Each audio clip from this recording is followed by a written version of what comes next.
Class 7वीं के students, जय हिंद।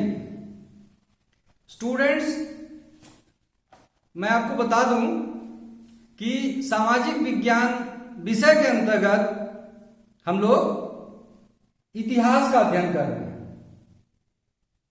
ठीक है स्टूडेंट्स, आप देख सकते हैं मेरे हाथ में आपकी इतिहास पाठ्य पुस्तक है जिसका नाम है हमारी विरासत। ठीक है स्टूडेंट्स, तो इस हमारी विरासत पाठ्य पुस्तक के अंतर्गत जो आपका चैप्टर नंबर 2 है, उस चैप्टर नंबर 2 पे अब तक मैं 3 वीडियो आपके लिए उपलब्ध करा चुका हूं। तो 3 वीडियो के पश्चात अब आपका जो चौथा वीडियो है वह आज मैं आपके समक्ष प्रस्तुत कर रहा हूं। तो स्टूडेंट्स, मैं आपको बता दूं कि जो आपका चौथा वीडियो है वो चैप्टर नंबर 2 के पेज नंबर 15 पे उपलब्ध है। तो आपको स्टूडेंट्स पेज नंबर 15 पे जाना है। तो चलिए स्टूडेंट्स, सभी स्टूडेंट्स पेज नंबर 15 को खोल लीजिए, है ना। और हम लोग अब देखने का प्रयास करते हैं कि इस चौथे वीडियो के माध्यम से आपको इस विषय के किन पहलुओं का ज्ञान हो पाता है। तो वैसे मैं आपको बता दूं कि आपको चोल वंश के बारे में जानना है, चोल वंश के शासन काल के बारे में जानना है, चोल वंश के संस्थापक का नाम जानना है। तो इसके पहले वाला जो वीडियो मैंने आपको उपलब्ध कराया था स्टूडेंट्स, उसमें मैंने विशेष रूप से आपके लिए बृहदेश्वर मंदिर यानी कि राजराजेश्वर मंदिर के बारे में मैं आपको बता चुका हूं। तो चोल वंश का शासन या चोल वंश के महत्व से आप बिल्कुल अपरिचित तो नहीं हैं, आपको पता है चोल वंश के बारे में। अब उसका थोड़ा डिटेल्स जानना आपके लिए जरूरी है।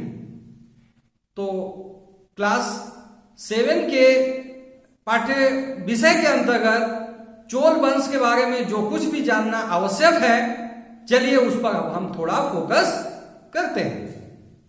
स्टूडेंट्स, अभी अभी मैंने आपको कहा कि आप अपना पाठ्य पुस्तक खोल लें और अपने पाठ्य पुस्तक के पेज नंबर 15 पे फोकस करें।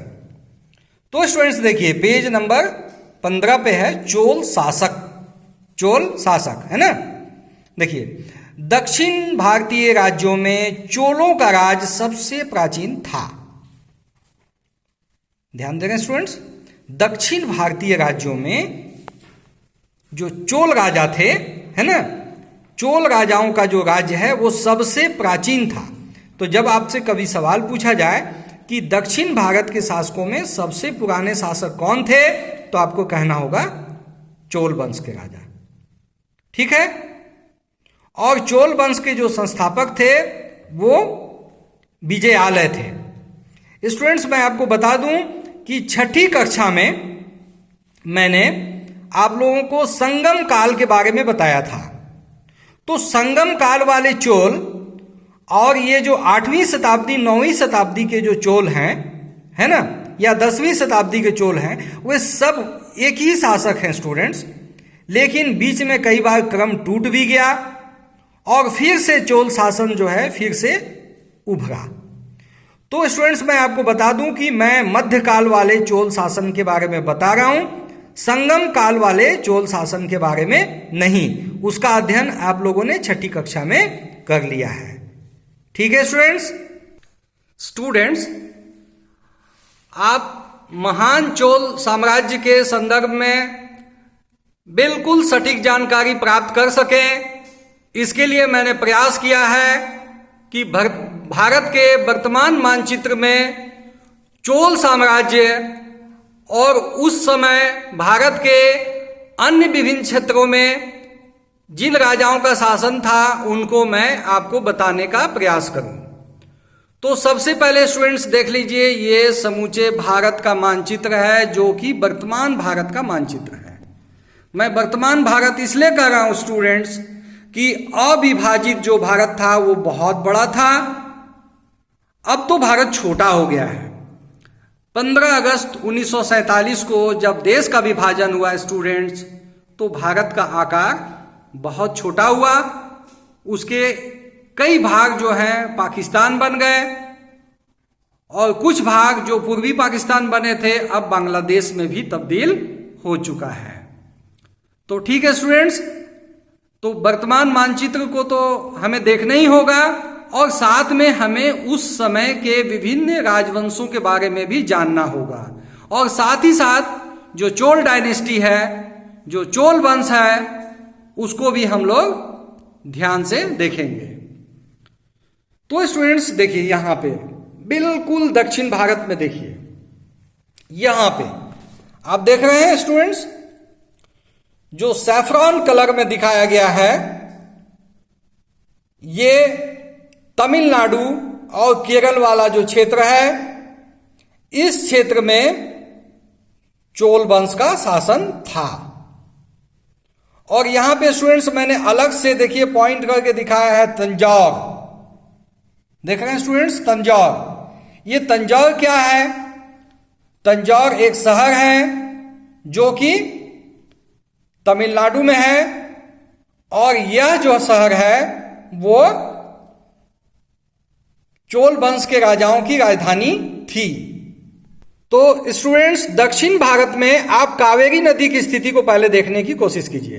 देखिए मैं पॉइंटर से आपको दिखा रहा हूं, ये कावेरी नदी जो है स्टूडेंट्स कर्नाटक, आज का जो कर्नाटक राज्य है स्टूडेंट्स, वहां से बहते हुए ये नदी जो है देखिए कर्नाटक राज्य से होते हुए ये फिर थोड़ा दक्षिण की ओर और तमिलनाडु राज्य में चली जाती है, फिर कुछ उत्तर की ओर होते हुए ये बंगाल की खाड़ी में गिर जाती है।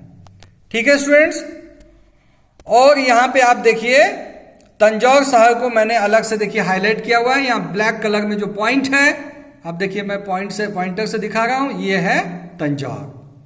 तो इसी तंजौर शहर में बृहदेश्वर का महादेव का मंदिर भी है और यही तंजौर जो है चोल वंश के राजाओं की राजधानी भी है। ठीक है स्टूडेंट्स, और मैं स्टूडेंट्स ये भी बता दूं कि उस समय तमिलनाडु नाम का कोई राज्य नहीं था, केरल नाम का कोई राज्य नहीं था, आंध्र प्रदेश नाम का कोई राज्य नहीं था। उस समय जो राज्य थे उनका नाम मैं बताता हूं आपको। देखिए ये तो हो गया चोल वंश, है ना। देखिए यहां पे चेर, देखिए पॉइंटर से मैं दिखा रहा हूं, चेर लोगों का शासन किस क्षेत्र में था? कर्नाटक क्षेत्र में था। ठीक है, अब यहां पे देखिए स्टूडेंट्स, जहां पे आंध्र प्रदेश है उस क्षेत्र में देखिए पूर्वी चालुक्य लिखा हुआ है, पूर्वी चालुक्य, वेंगी, क्या लिखा हुआ है? वेंगी, ये आंध्र प्रदेश क्षेत्र में। ठीक है स्टूडेंट्स, अब तेलंगाना क्षेत्र में आ जाइए स्टूडेंट्स, काकातिया, आप देख रहे हैं काकातिया राजवंश, है ना। अब थोड़ा सा उत्तरी कर्नाटक में चलिए, देखिए चालुक्य, देख रहे हैं स्टूडेंट्स। थोड़ा और उत्तर चलिए, महाराष्ट्र चलते हैं, वहां देखिए राष्ट्रकूट, देख रहे हैं स्टूडेंट्स। आज के युग में स्थानों के नाम बदल गए हैं। आज हम महाराष्ट्र जिसको कह रहे हैं वो कभी राष्ट्रकूट वंश का जो है क्षेत्र था। ठीक है, तो नामों के बदलने का जो सिलसिला है ये तो चलता रहा है और चलता रहेगा, है ना। चलिए देखिए, उड़ीसा को कभी कहा जाता था कलिंग, देख रहे हैं। ये बातें स्टूडेंट्स जानना इसलिए जरूरी है कि आप जब कभी भी किसी चैप्टर को पढ़ रहे होते हैं तो आपको इतिहास के संबंध में जानकारी जो है पुख्ता होना बहुत जरूरी है और इतिहास विषय से आपको थोड़ा लगाव भी होना चाहिए। जैसे जैसे आपका लगाव होता जाएगा तो आपको इतिहास रुचिकर लगेगा। ठीक है स्टूडेंट्स, देखिए बंगाल क्षेत्र में पाल, देख रहे हैं पाल, इन पाल राजाओं का शासन सिर्फ पश्चिम बंगाल में नहीं था स्टूडेंट, उस समय तो बांग्लादेश था ही नहीं, पूर्वी पाकिस्तान तो था ही नहीं, वो तो समूचा बंगाल था। ठीक है स्टूडेंट, आसाम को तब कामरूप कहते थे, देखिए स्टूडेंट्स कामरूप मैंने दिखाया यहां पे, है ना। आसाम नाम का कुछ नहीं था। देखिए मध्य प्रदेश क्षेत्र में देखिए चंदेल, आपने खजुराहो के मंदिरों का नाम सुना है स्टूडेंट्स? इन्हीं चंदेल राजाओं के द्वारा बनाया गया था। ठीक है, देखिए परमार, देख रहे हैं, ये मध्य प्रदेश का पश्चिमी क्षेत्र है और कुछ गुजरात का क्षेत्र है। परमार देख रहे हैं, ये देखिए गुर्जर प्रतिहार। ठीक है, देखिए कन्नौज, इसके बारे में पहले भी एक वीडियो में आपको बता चुका हूं, वीडियो के माध्यम से बता चुका हूं। कन्नौज देखिए इंद्रप्रस्थ, तब दिल्ली कहां थी स्टूडेंट्स? दिल्ली नहीं थी, इंद्रप्रस्थ था। ठीक है, और स्टूडेंट्स इस मानचित्र के माध्यम से मैंने वर्तमान राज्यों को तो दिखाई दिया। देखिए हिमाचल प्रदेश, पंजाब, जम्मू कश्मीर, लद्दाख, ये बातें अभी जानना आपके लिए ज्यादा इंपॉर्टेंट नहीं है। आपके लिए जानना इंपॉर्टेंट है चोल वंश का जो क्षेत्र है, चोल वंश का जो शासन क्षेत्र है वो, है ना। अब यहां देखिए स्टूडेंट्स, इसको मैं पॉइंटर से दिखा रहा हूं, चोल वंश का शासन। चोल वंश का शासन, चोल वंश का शासन कब से कब तक था भाई? ईसा पूर्व 300 से 1279 ईस्वी। ईसा पूर्व माने ईसा मसीह के जन्म से 300 साल पहले, यानी कि आज यदि चल रहा है 2020, तो उससे 300 साल पहले यानी 2300 साल पहले से लेकर 1279 ईस्वी, यानी कि 1800 साल का लगभग इतिहास है चोल वंश के राजाओं का, है ना। लेकिन स्टूडेंट्स मैं एक बार पहले भी बता चुका हूं कि ईसा पूर्व वाला जो चोल वंश है उसका हम अध्ययन नहीं कर रहे हैं, हम मध्य युग वाले चोल वंश का अध्ययन कर रहे हैं, है ना। हम संगम काल का अध्ययन नहीं कर रहे हैं, उसका अध्ययन हम लोग 6ठी कक्षा में कर चुके हैं। ठीक है स्टूडेंट्स, अब देखिए सन 848 से लेकर 871 तक किस चोल राजा का शासन था? विजयालय चोल। और देखिए मैं पॉइंटर से दिखा रहा हूं, यही विजयालय चोल जो हैं चोल वंश के संस्थापक माने जाते हैं। ठीक है स्टूडेंट्स, उसके नीचे देखिए सन 985 से 1014, है ना, लगभग 29 साल कौन राजा हुए? राजराज प्रथम। इन्हीं राजराज प्रथम के समय जो है बृहदेश्वर मंदिर बना था। आप देखिए 1014 और अभी चल रहा है 2020, यानी बृहदेश्वर मंदिर के बने हुए 1000 साल से भी अधिक का समय बीत चुका है। ठीक है स्टूडेंट्स, अब देखिए सन 1014 से लेकर 1044 तक राजेंद्र चोल, तो ये कुछ इंपॉर्टेंट नाम है, इसे आपको जानना होगा। विजयालय चोल, राजराज प्रथम और राजेंद्र चोल। ठीक है स्टूडेंट्स, तो इस मानचित्र को आप बेहतर तरीके से समझ चुके होंगे जहां तक मुझे उम्मीद है, और इसके माध्यम से आप निश्चित रूप से चोल वंश का जो शासन क्षेत्र है उसको आप समझे होंगे और चोल वंश के विभिन्न राजाओं को भी आप जान सके होंगे। ठीक है स्टूडेंट्स, अब देखिए स्क्रीन पे आप फोकस कीजिए ना। राजेंद्र चोल ने जावा, सुमात्रा आदि पर भी विजय प्राप्त की। कहां विजय प्राप्त की? स्टूडेंट्स मैं आपको बता दूं कि आप मानचित्र में इंडोनेशिया, मलेशिया को देखने का प्रयास कीजिए, और इंडोनेशिया में यानी कि आप बंगाल की खाड़ी को पार करके बिल्कुल उत्तर की ओर आप चले जाएंगे तो वहां पे आपको जावा और सुमात्रा द्वीप देखने को मिलेगा। तो राजेंद्र चोल जो है वो जावा और सुमात्रा को भी जीत लेते हैं। ये बड़ी बात है स्टूडेंट्स, और यही कारण है कि आज इंडोनेशिया के विभिन्न क्षेत्रों में हिंदू मंदिर देखने को मिलते हैं। ठीक है, अब चलिए स्टूडेंट्स हम लोग थोड़ा चोल वंश के शासन व्यवस्था को भी जानने का प्रयास करते हैं। ठीक है, विशाल चोल साम्राज्य 6 प्रांतों में विभाजित था। चोल राजाओं का जो शासन था वो कितने प्रांतों में विभाजित था? 6 प्रांत में, 6, है ना। और प्रांत को उस समय स्टूडेंट्स मंडल कहते थे। क्या कहते थे? मंडल। ठीक है, अब आगे देखिए प्रशासनिक इकाई का जो क्रम है इस प्रकार था। ये चीज स्टूडेंट्स आपके टेक्स्ट बुक में भी दिया हुआ है।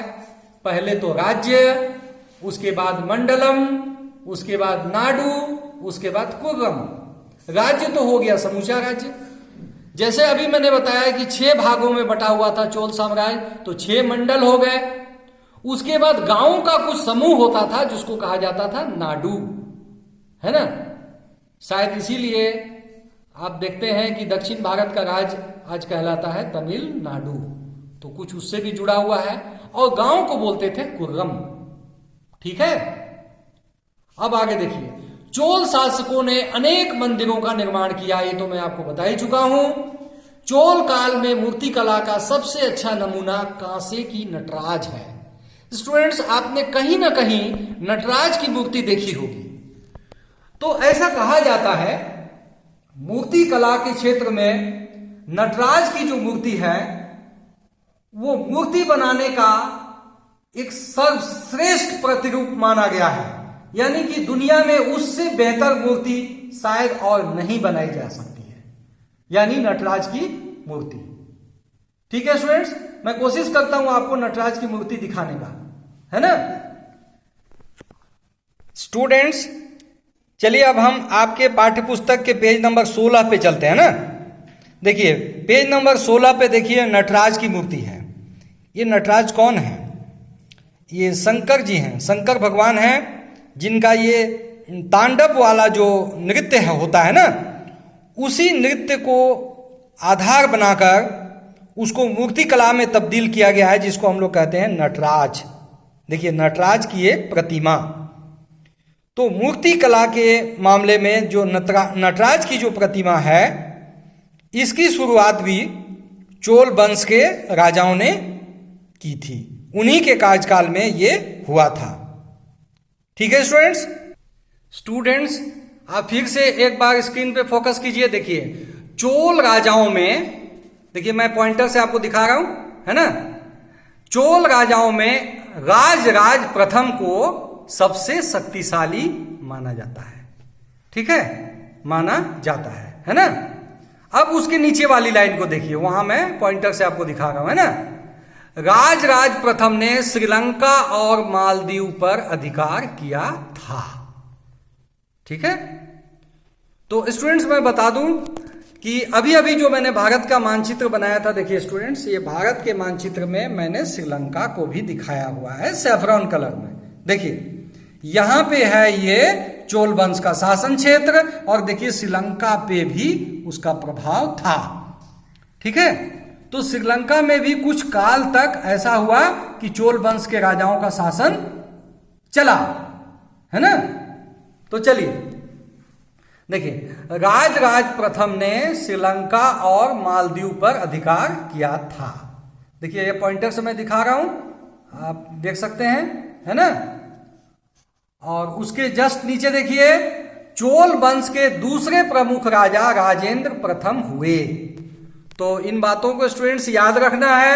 विजयालय चोल को याद रखना है, नेक्स्ट राजराज प्रथम को याद रखना है, राजेंद्र चोल को भी याद रखना है। ठीक है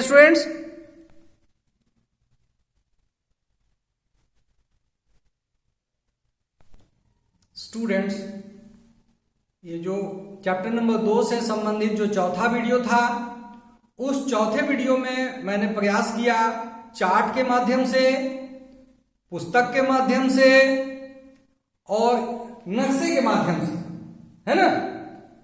मैंने प्रयास किया कि आप विषय वस्तु को बेहतर तरीके से समझ सकें। तो एक बार फिर से मैं आपको स्मरण दिला दूं कि आप पाठ्य पुस्तक का अध्ययन अवश्य करें। स्टूडेंट्स, आप पाठ्य पुस्तक को लाइन बाय लाइन पढ़ें, एक एक लाइन पढ़ें, उसमें जो जो इंपॉर्टेंट बातें जो आपको खुद लगती है या फिर मैंने आपको जो बताया उसको आप अपनी अभ्यास पुस्तिका में नोट करने का प्रयास करें।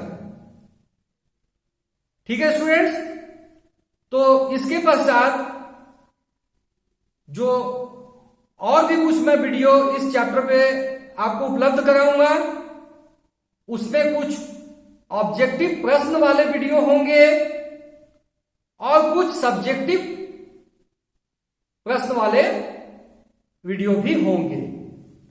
तो अब तक जो 4 वीडियो मैंने आपको उपलब्ध कराया है उनको आप देखने का प्रयास करें, टेक्स्ट बुक को पढ़ें और जरूरी बातें निश्चित रूप से नोट करें। तो निश्चित रूप से आगे जो मैं आपको ऑब्जेक्टिव सवाल या सब्जेक्टिव सवाल आपसे हल करने के लिए अपेक्षा करूंगा तो उसमें आप खरा उतरेंगे। तो ठीक है स्टूडेंट्स, एक बार फिर से जय हिंद।